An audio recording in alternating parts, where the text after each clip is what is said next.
work with Siri on Apple's HomePod, AAPL. Apple encouraged developers on Monday to make apps for HomePod, Apple's new smart speaker, that will go on sale before the end of the year. Because the HomePod does not have a screen, users are expected to interact with it primarily by talking to it and to Apple's voice assistant, Siri. But the third-party apps that Apple is opening the doors for on the HomePod are fairly limited. Apple says that only apps that revolve around messaging, lists, and notes can integrate with Siri on the HomePod and will use a nearby iPhone or iPad to process commands.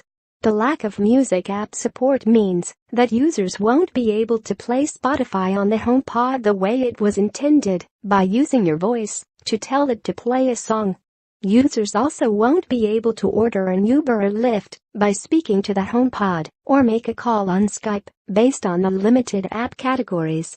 Apple Music users, of course, can call up their favorite tracks or albums by speaking to the smart speaker.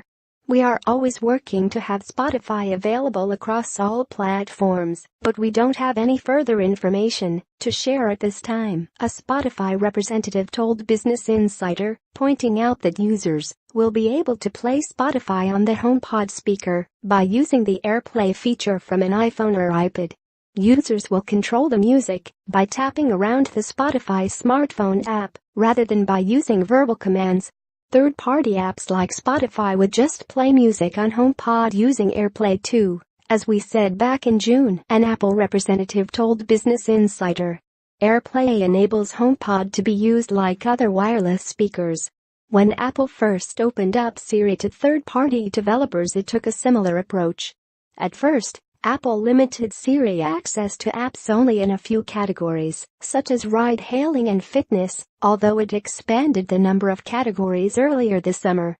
However, Siri still does not support music apps on the iPhone, and Spotify has no Siri features.